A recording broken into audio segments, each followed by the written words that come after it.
Ang dami ko nga ayusin, baka dumating yung asawa ni Sir Renz. Sir, excuse me po. Oh, ano nagawa mo dito? Saan po dito yung office ni Renz? Oh, Renz? First name basis? Close kayo? Kasi Hoy!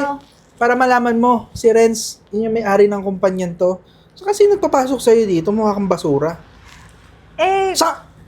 May basura din. Tututbrush ka ba? Toothbrush din pag may time. Pasensya na po pumunta po kasi ako dun sa mga kakanin, kumain ako. Pero nasan po ba si Renz talaga? Wala siya, umalis. Saka, pwede ba huwag mo sayahin yung oras ko, dami kong gagawin dito. Magliligpit ako, dadating yung asawa ni Sir Renz. Kaya nga po ako nandito kasi... Alam ko na. Ano ka, ikaw yung nag-a-apply na janitress. Ha? Oo, mukha kang probinsyana eh. Tsura mo, ang get up mo, ang probinsyana. Hindi sir, ang totoo niyan kasi... Okay na, okay na yun. Tanggap ka na. Kailangan ko rin kasi ng katulong ngayon, maglilinis dito. Sir, Teka lang ha. Ito, tama-tama. Uniforme. First day mo ngayon magtrabaho, ayusin mo. Unahin mong linisin yung office ni Sir Renz, ha? Tapos yung office ni Madam, yung asawa niya, paparating ngayon. hindi mo talaga ako... Huwag ka nang magreklamo! Ha? Punta-punta ka, luluwas ka ng Maynila, tapos nangangarap ka, magkakatrabaho ka ng maganda dito sa Maynila. Tapos ngayon, nagre-reklamo ka pa, binibigyan ka ng opportunity. Dapat ngayon, nahalikan mo yung pa ako, yung lalaki ko eh. Sir, pasensya na po Mali po talaga yung yung sa akin. Sorry, naiinis ako sa'yo. Sir, good morning po. Ay, ang ganda pala ng... Si Sir Renz talaga, hindi nagkakamali sa pagpili. Kayo po yung asawa ng CEO? Asawa ng CEO? Naku, napakaganda niyo po, ma'am. Ako nga. Ay, ma'am, pasensya na po, ha. Na-late po kasi yung bago naming hiner na janitress. Hindi pa po masyado nakakapaglinis dito sa opisina. Pero huwag po kayo mag-alala. Anything po na kailangan nyo, sabihan nyo lang po ako. O kaya ito, gusto nyo halikan nyo yung paano nyo gagawin niya po. Ay, hindi na kailangan. No worries. Asa ba yung office ko? Office nyo po? Oo. Sige po, hatid ko po kayo. Pero ikaw ayusin mo, ha. Pasensya na po talaga. Galing po kasing probinsya. Alam niyo naman po, pag probinsya na medyo... May inautak. Gets ko. Palit ka na, ha. Tapos maglinis ka na dito. Ka na, Tara na, ma'am. Samahan ko na po kayo.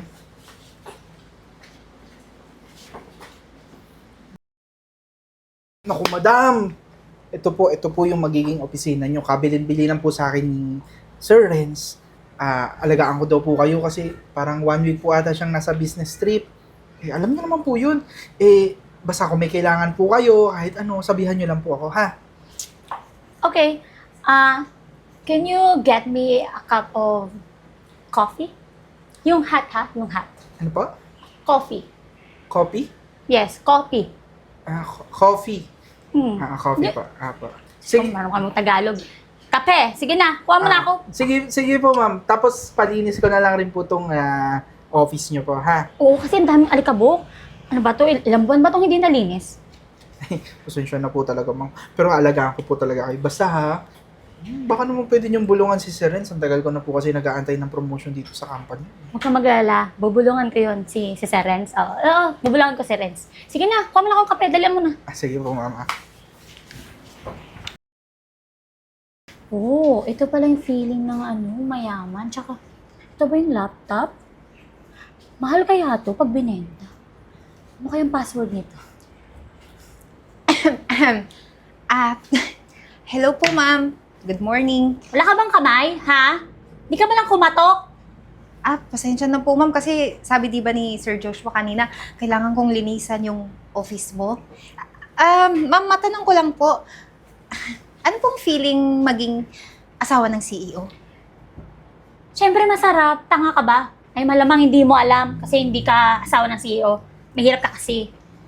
Ano po yung mga kinakain nyo? Malamang masasarap na pagkain doon sa mamahaling mga restaurant na hindi mo afford. Ano po yung mga paborito nyo, mga brand ng mga damit, sapatos, bags? Hermes. Louis Vuitton. Prada. Ano pa ba? Madami, hindi mo afford. Gutsi. Gutsi, isa pa yun. Gutsi. Gotsi. Hmm. Ma'am, hindi niyo po ba alam yung password ng laptop? Laptop ko to, di ba? Malamang alam ko yung password. Ano ba to? Doon ka na nga, naalibadbaran ako sa'yo. Di kita matansya, nakakairita ka eh. Ma'am, kailangan ko maglinis dito eh. Huwag ka na dito maglinis doon. Hanap ka sa ibang office. Ako ma'am, sasama ng ugali niyo. Pwede kitang linisin. Talaga ba? Ha? Di mo ba alam? Ako yung asawa ng CEO. Kaya kitang patanggal kung kailan ko gugustuhin. Naiintindihan mo? Saka lang, alikabok. Alis. Labas dito. Sige po ma'am. Enjoy po sa pagiging asawa ng CEO. Tsaka nito. Pakilamera. Ano ba kasi to? Anong password nito? Hulaan ko na nga lang. Ang tagal naman ng elevator. Diyos ko, ang dami naman natin umaakit. Kailangan ko na umalis. Diyos ko po. Ma'am! Diyos ko, kanina ko ba kayo hinahanap? Oo, ano yun? Ma'am, kasi ito, binili to sa akin ni Sir Renz, yung mga pipirmahan nyo ng mga kontrata, mga milyones na deals ng company. Kayo na daw po yung pumirma. Kailangan ko talagang pirmahan yan? Oo, ma'am. Kaya nga po kayo pumunta dito ngayon, di ba? Mamaya na lang pagbalik ko. Kakain ako eh. Maglalunch ako. Nagugutom na ako. Ma'am, dapat nagsabi kayo. Kung sinabi nyo sa akin, yun, baka nagpadala pa ako ng 5-star na chef sa office nyo. Hindi na kailangan. Ako na lang pupunta doon mag-isa tsaka Ma'am, bakit dala nyo po yung laptop nyo? time is gold. Magtatrabaho ako habang nakain. Oh. Grabe naman pala talaga. Hindi nagkamali si Sir Renz sa pagpili sa inyo. Oo. Excuse me po, nakadisturbo po ba ako? Di ba halata? Kita mo nag-uusap kami, dadaw-daw ka. Ay, Sampaling kita. gusto ko lang po sabihin na tapos ko na pong linisan yung office ni Madam. Ano ngayon? Trabaho mo yun, di ba? Kailangan malaman, kailangan update lagi. Baka po kasi sabihin niyo hindi ako naglilinis. Ma'am, Ano? yung laptop po dapat, di ba dapat nasa lamesa lang yan ng office, hindi dinadala kahit saan. Ikaw kanina ka, be. Kanina ka, be. Epal ka sa buhay ko. Ma'am, Kakain ako sa labas. Dala-dala ko to. Doon ako mag-work. naunahan nyo ako. Kung hindi nyo ginawa yun, baka ako pag gumawa. Gusto skip, bigyan nyo pa yan. Napipikon ako dyan. Kasi naman sir, di ba? Alam ko naman po yung mga policy kahit janitress. Ganun nga ako kasipag. Ba't ba nangingialam ka, ha? Kanina ka, pe. Kukrompalin kita ulit, eh. Kukrompalin kita ulit, eh. Ano nangyayari Ulit ka, eh. Sir Renz, bakit napaaga po bigla yung uwi nyo? Mahal, bakit naman kasi pinakancel mo pa yung flight ko? Gaano ba ka-importante yung kailangan mong sabihin sa akin ngayon? Sir, ako na po magpapaliwanag ha. Pasensya na po talaga. Baka po kasi nainis si ma'am, napakaganda po ng asawa nyo. Nainis siya kasi nga, itong bagong hired natin na janitress, tatanga-tanga. Alam nyo naman po kasi pag galing sa probinsya. Probinsyana. Yan. Hoy, ikaw! Ayusin mo kasi yung trabaho mo, makakaya dito. Bumalik pa si sir. Siya pala yung... Okay, mahal, naiintindihan ko na. Ito pala yung urgent na gusto mong sabihin sa akin na kailangan kong bumalik agad sa opisina. So, siya pala... Josh, Yes po. hindi yan yung asawa ko. Yung asawa ko ginawa mong janitress. So, siya pala yung dapat maging asawa ko. Exit na ako, ha?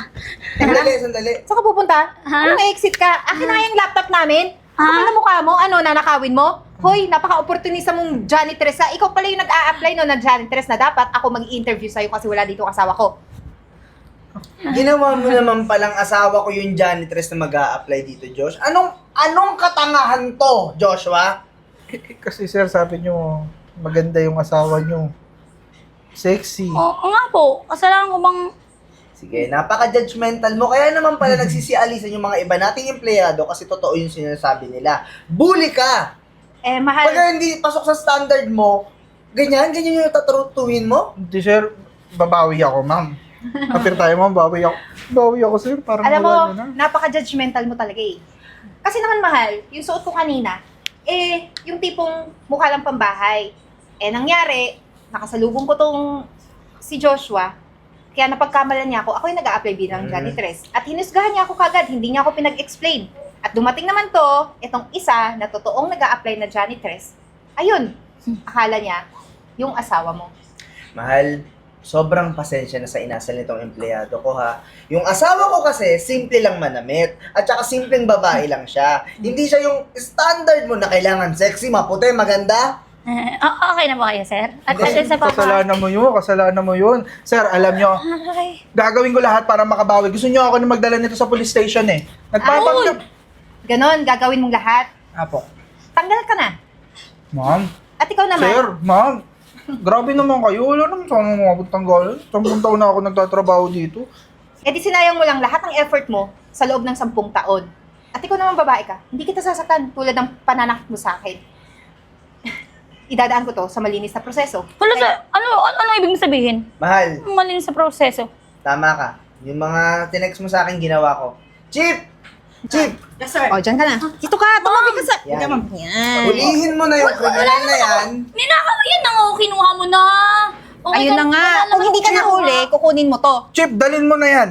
Hoy, Dali ko naman eh. Ma'am, tara na. Doon ka na Sige, kasi dali mo na yung chip. Ba yan? at ikaw akala mo ligtas ka na? Hindi. Di ba sinabi ko, tanggal ka na? Kaya ngayon, kunin mo na lahat ng gamit mo. At huwag ka nang babalik dito. At kung magmamatigas ka, kakasuhan din kita. Narinig mo yung asawa ko. Joshua, sinayang mo yung 10 taon na, alam mo yun, pang promotion ka na eh. Yung galing mo eh. Pero yung ugaling ganyan, hindi yan pwedeng dito sa kumpanya namin. Tsaka, ikaw yung magiging dahilan ng pagbagsak ng kumpanya namin. Sa mga ginagawa mo, nagpapapasok ka ng kriminal. Kaya ikaw, umalis ka na rin. Umalis ka dito. Alis, alis, alis.